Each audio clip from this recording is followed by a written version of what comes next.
नमस्कार, स्वागत है आपका ओमान न्यूज़ में और मैं हूं आपके साथ श्रद्धा कुमारी। आज हमारे साथ दो आयरन लेडी जिनको बहुत सारे नाम दिए गए हैं, robin hood, lady robin hood, और यानी कि फूलन देवी के बारे में अब बात कर रही हूं मैं। पप्पू भैया निषाद जो कि फूलन देवी के पुत्र हैं, तो आइए हम उनसे बात करते हैं कि वो अपनी माँ के बारे में हम लोगों को क्या बताना चाहेंगे। उन्होंने उनके ऊपर जो बीता जो है 13 साल की उम्र में उनकी शादी हुई और उनके ऊपर शोषण हुआ, लेकिन उन्होंने हिम्मत नहीं हारी। उन्होंने लड़ाई लड़ी और उन्होंने एक संदेश दिया पूरे विश्व को कि अगर महिलाओं को सीख लेना है तो उनके नाम से लिया जाए, और जो उनका अधूरा सपना है उसको पूरा करने में निकला हूँ। उनका एक सपना था कि हमारे समाज में दबे कुचले सभी शोषित जो भी हैं सबको एक अच्छा प्लेटफार्म दिया जाए, लेकिन सत्ता में बैठे सामंतवादी नेताओं ने छल से उनकी हत्या करा दी है कि अगर फूलन देवी रह गई तो प्रदेश नहीं पूरे देश की नेता हो जाएगी। तो आज वो नहीं हमारे बीच में है, लेकिन उनका जो अधूरा सपना है उसको पूरा करने हम लोग निकले हैं। क्या था उनका सपने के बारे में कुछ बताएंगे? आज जो आरक्षण की बात करते हैं लोग, आरक्षण आज हमारे समाज में एक जो है लेके चल रहा है 17 जातियों को, लेकिन कुछ हमारे समाज में ऐसे नेता हैं कि सिर्फ उनका एक मुद्दा बन गया राजनीतिक का। आरक्षण की बात करते हैं, लेकिन आरक्षण अगर देखा जाए जब तक आपका ज़्यादा से ज़्यादा विधानसभा में, लोकसभा में, राज्यसभा में आपका निषाद समाज नहीं बैठेगा, आपके जो पिछड़े वर्ग लोग हैं ज़्यादा से ज़्यादा नहीं बैठेंगे, तब तक हमारा हक अधिकार जो है नहीं मिलेगा। आपका पिछले अभी चुनाव में अभी जल्दी में बिहार में ही देख लिया जाए, हमारे एक नेताजी हैं 4 सीट निकाले थे और चिल्लाते थे, आरक्षण की बात करते थे, आरक्षण की बात करते थे। भाई ये जो सरकार यहाँ पे बनी है बिहार में, तो नीतीश जी की सरकार नहीं है, वो तो बीजेपी की सरकार है ना। तो इनको तो समर्थन नहीं देना चाहिए था, पहले अपना हक अधिकार ले लिए होते तब तो समर्थन दिए होते, तब मैं मानता कि समाज के लिए आप लड़ाई लड़ रहे हैं। ये तो सिर्फ समाज को गुमराह करने का काम कर रहे हैं, और समाज अब पढ़ा लिखा शिक्षित है, इनके बारे में जान रहा है।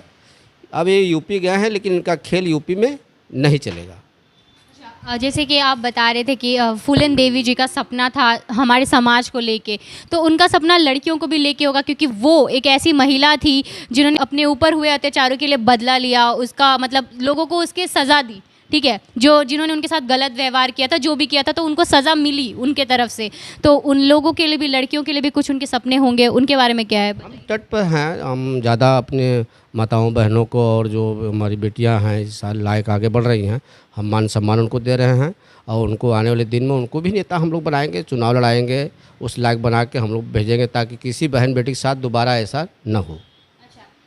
जैसे वो जब फूलन देवी थी उनके टाइम पे, जब वो 13 साल की थी, तो उनके साथ बहुत गलत किया गया। मतलब एक तरह से अगर हम कहें, वो वर्ड तो नहीं यूज़ करना चाहिए, लेकिन रेप किया गया उनके साथ, और अभी भी रेप के कई मामले हैं। फूलन देवी उस टाइम वहाँ पे इतनी अपने आप को सक्षम उन्होंने बनाया कि उनका जो भी हुआ था उनके साथ, उन्होंने उसके लिए लड़ाई लड़ी। लेकिन आजकल की लड़कियाँ कोर्ट तक जाने में, पुलिस के पास तक जाने में हिचकिचाती हैं बदनामी के डर से। उसके लिए आप क्या कहें? उन लड़कियों के लिए क्या कहेंगे? किस तरीके से उनको हिम्मत देना चाहेंगे अपनी माता जी की तरफ से? हमारा एक संगठन है फूलन देवी जनजागरण सेना, और आपका यूपी से लेके बिहार और बंगाल कई राज्य में काम कर रहा है। हमारा संगठन उनको साथ देगा, और कोई भी रुकावट आएगा तो हमारा संगठन जो हमारी सेना है फूलन देवी जनजागरण सेना, ये पूरा डट पे लड़ेंगी और उनको इंसाफ दिलाएंगे। और रही बात जो है कि जैसे आज जो उनकी हत्या हो गई मम्मी जी की, आज तक सीबीआई जांच नहीं हुआ।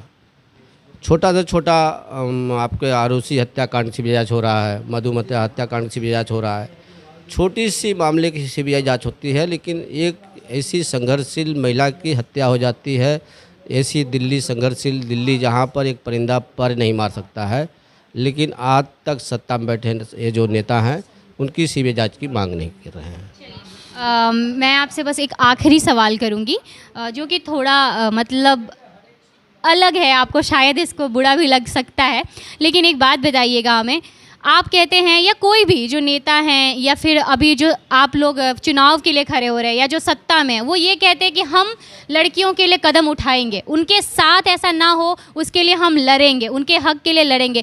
कोई ऐसा नहीं कर सकता कि ऐसा हो ही नहीं?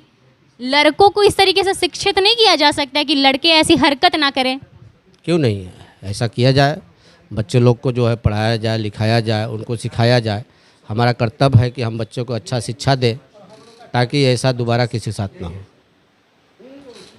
धन्यवाद। ये जान के थोड़ी तो खुशी हुई। मैं खुद एक लड़की हूँ और मुझे भी लोग ऐसे कहते हैं कि इस रास्ते पे निकली हो बहुत सारी तकलीफ़ें आने वाली है, लेकिन सही बात में और सही मायने में हर लड़कियाँ अपने हक के लिए फूलन देवी जैसा लड़ नहीं सकती हैं। इसलिए हमें भी तो अपने हक की लड़ाई लड़नी होगी, लेकिन साथ ही साथ उन लड़कों को भी ध्यान देना होगा जो इस तरीके की हरकत करते हैं, शर्मनाक हरकत करते हैं।